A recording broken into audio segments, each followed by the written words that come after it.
Welcome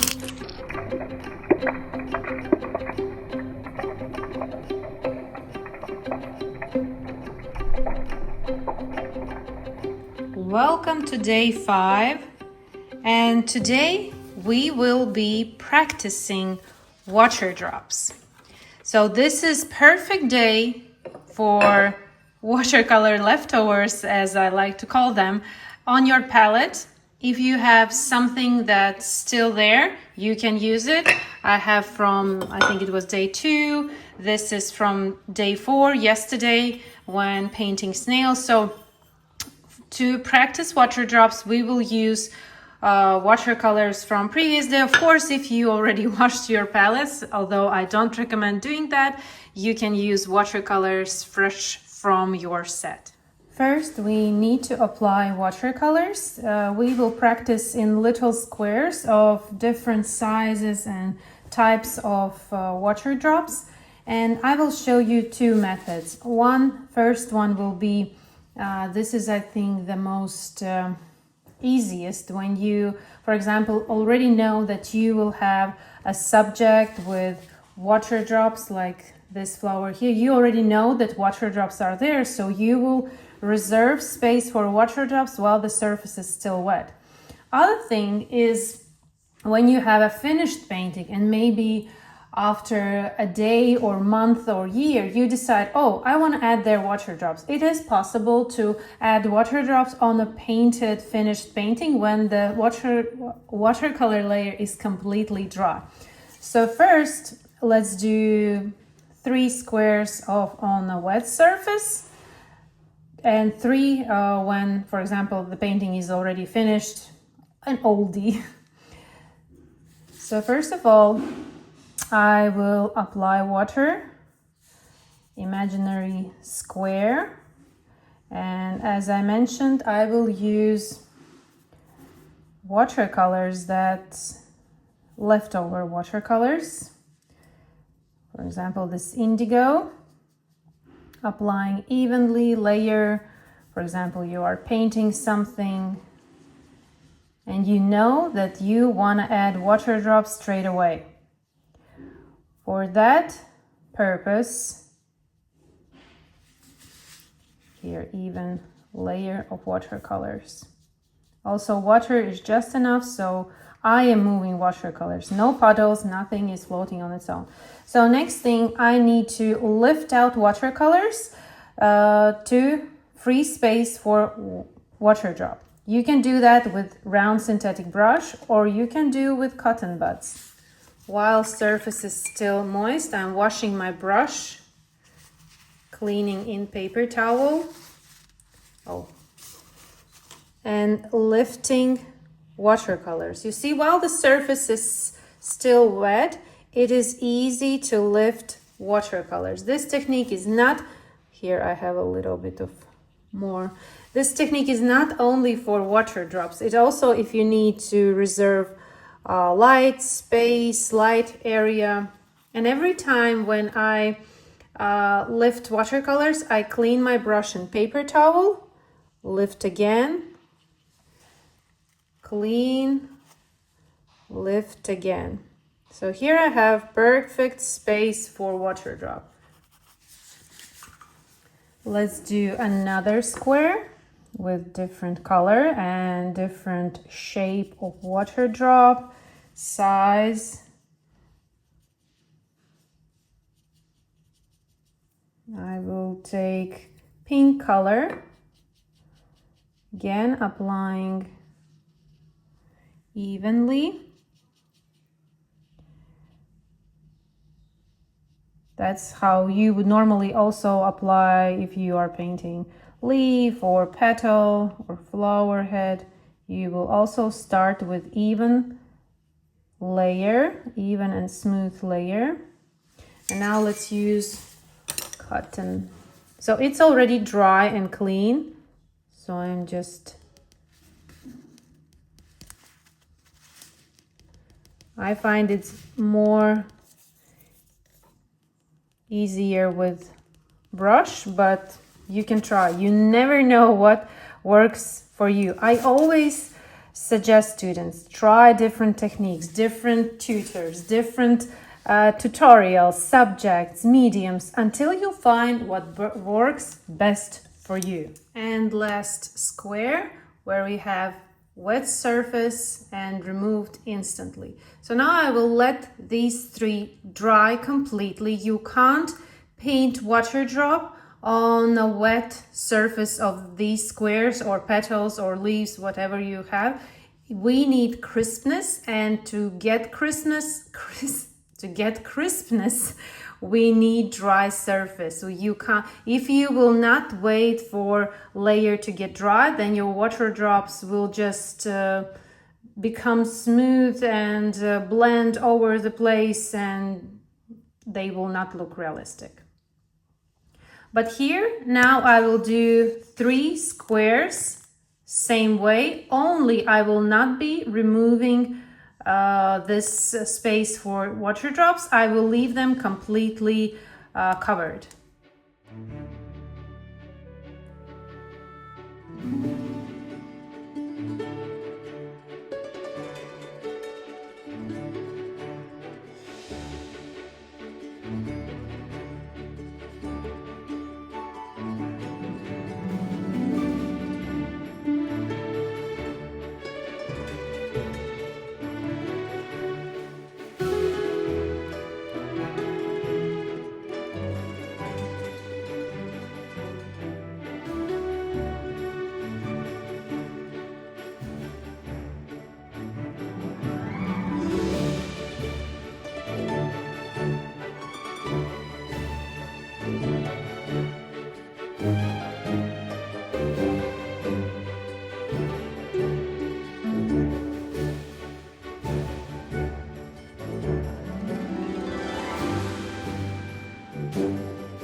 Here I have all 6 squares. Top 3, an area for water drops is reserved when applying the very first layer, and the second row applying water drops on a finished painting. Also, this little square painting gives you another practice to apply smooth and even layers without crisp edges. That's when you have enough water, not too much, not too little, not too much of watercolor pigments, so everything looks smooth and neat. Now, surface is completely dry. Be 1000% sure that the surface is dry. I'm taking finer tip brush. I have number 4, and that's the brush I use. Number 4 for fine tip brush and number 7 for round synthetic brush. So this is the area that I will be painting water drop. I'm taking light amount of same pigment from my mixing palette. It's on the tip. Maybe I need to remove a little bit. So first I am going and very lightly surround my area of water drop like this. Then I leave little squares of white from the left edge. This is where the shiny part of water drop is going to be, inside the water drop. Loading my brush again. I want to add a little bit more darkness in front of these shiny parts and adding a little bit more darkness around these 2 squares. Adding a little bit more. Painting with the very tip of my brush. Now I'm washing my brush, cleaning in paper towel, and smoothing this applied shadow inside the water drop so it gradually blends into the water drop. And now I'm loading my brush with watercolors and applying shadow behind the water drop, very gently, very slowly and accurately. Washing my brush, cleaning in paper towel, and blending. Voila, our first water drop is ready. Now let's do the one that I accidentally lifted, but we can still practice. The more you will practice, the better, of course, you will become at this. There can be different sizes of these white shiny spots. Of course, it's up to reference, but now we are just practicing the technique without any reference, just a practice. Smoothing, smoothing. 2 water drops. Let's move on to the next one. Approach is the same, only here I have different size of this water drop, so I will leave different these shiny spots as well.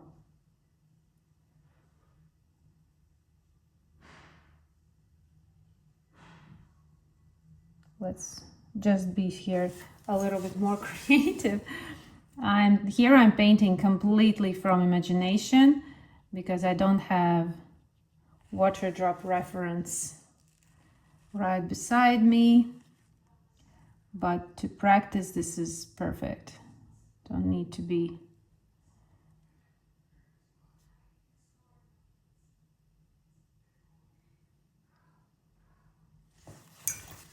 washing and blending.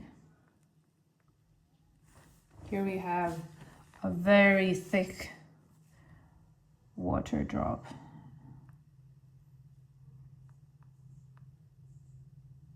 Like this. And the other one is here. Same approach.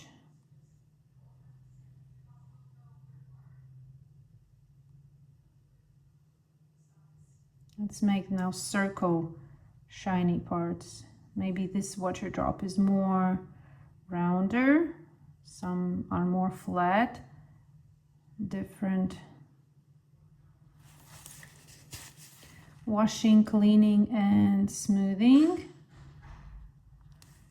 and applying behind shadow. So basically there's shadow inside the water drop and behind the water drop. 2 water drops. When all water drops are applied and surface is completely dry, you can go and add a little bit more crispness to the edges or darkness to the shadow. Especially shadow is the darkest where it starts. So for example, here on the left side, it starts right inside, right by the edge of the left side. This is where this shadow is the darkest, and then it is the darkest right behind the water drop. So you can add that darkness carefully again with the tip of the brush, so you don't lose those little too shiny parts. Adding a little bit more. And the greater contrast, the more realistic that water drop is going to look. So you can go and slightly make them more pop, slightly making a little bit more pop from the paper surface. And they are becoming more rounder, more three-dimensional. just because you are adding that contrast.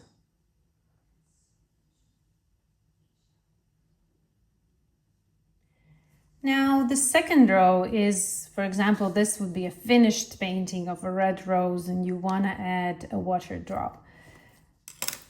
If you have synthetic brush, then use it. If you have more stiffer synthetic brush, this is eradicator brush, but it's just a synthetic, more stronger, not so soft brush, I would use this. But if you don't, of course you can take other, or even you know, synthetic brushes that are used maybe for kids use for painting, then it's also good. A little bit stiffer the better, because the stiffer bristles, the more they're gonna remove watercolor. So I have my paper towel, brush, I'm watering and I'm rubbing surface.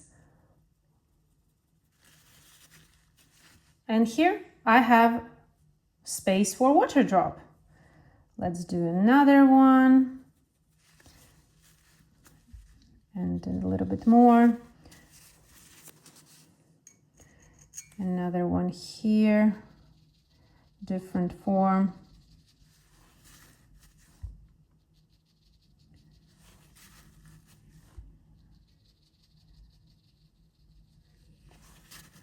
Like this.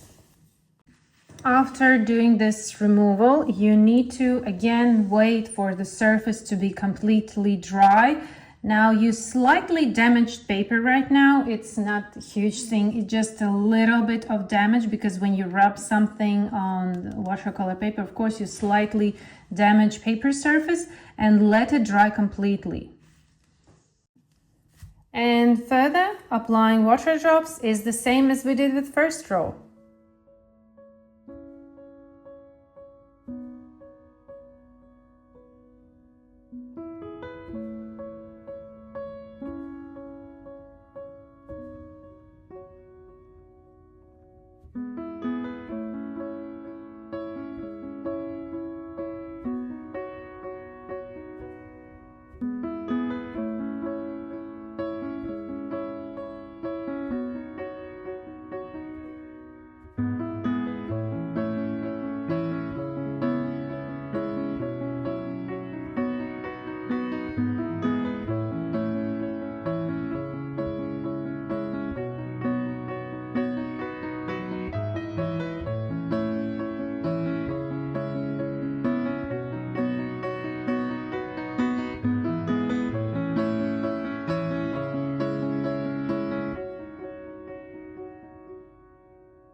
Practice is done with two different methods of starting water drop, but then painting water drop stays the same, and it will, because this is also about tonal values. On a volume surface, you are adding light, shadow, halftones, then cast shadow area. So everything is the same, one and second method. The difference is how you start. You can practice this as long as you wish. This is a wonderful way to also practice your brush control. How are you controlling the tip of your brush? And now let's try to paint water drop on a white surface. Now we don't have anything painted here. We will start straight away with a water drop. So I'm taking my blue leftovers and let's first outline very carefully the area where the water drop is going to be, the same as we did here. Then I will leave, here I'm enlarging water drop. And again, shadow inside the water drop.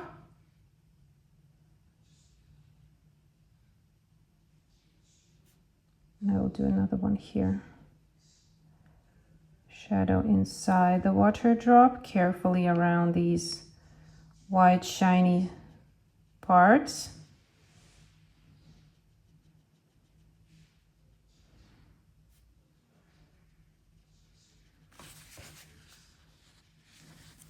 Washing my brush, cleaning in paper towel, and smoothing applied here.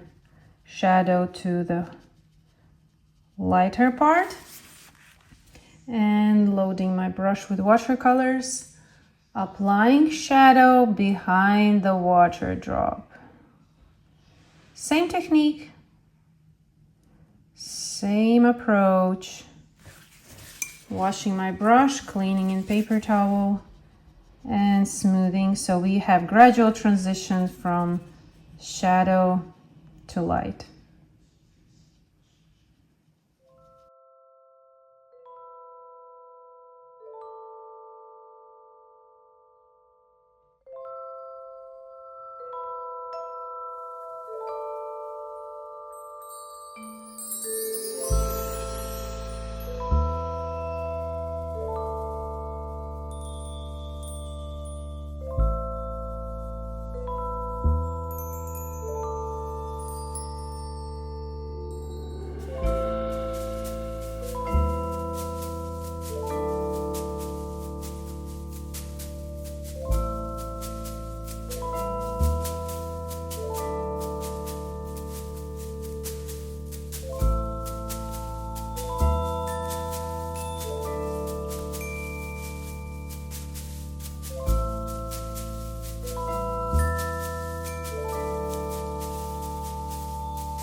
Here is my page with water drops. You can paint on and on, be creative with water drop form and size, color. It's all up to you, and I really had an amazing time doing this. So relaxing. When you know the method, when you know the technique, it's like playing with your tools and perception of reality.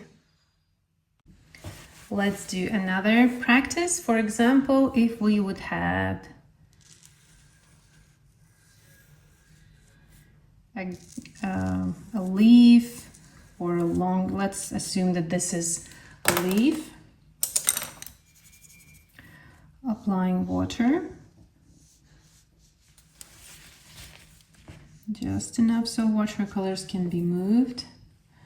I'm taking green color, applying smoothly and evenly on this leaf.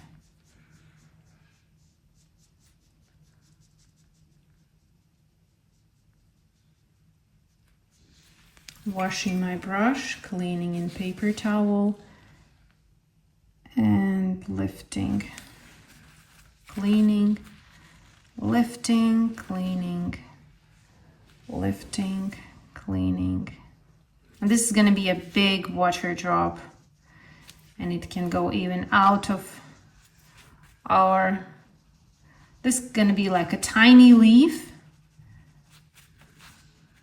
And water drop is so big, it just dropped on it.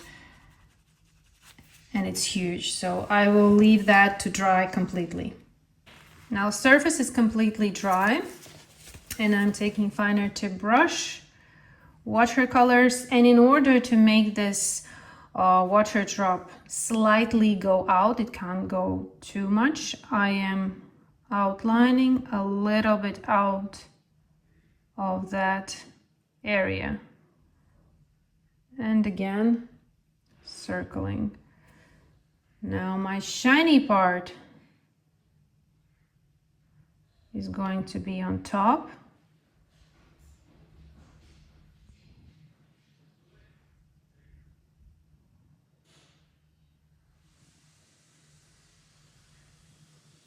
and shadow is going to be down because it seems like it fell from the space. Washing my brush, cleaning in paper towel, and smoothing a little bit darker upper part, making that contrast brighter.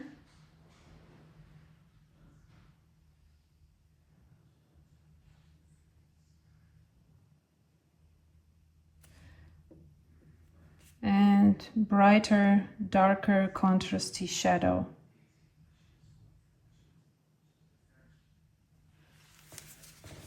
And we have a water drop on our little leaf. A little bit more contrast right where the water drop ends, with the border of that water drop.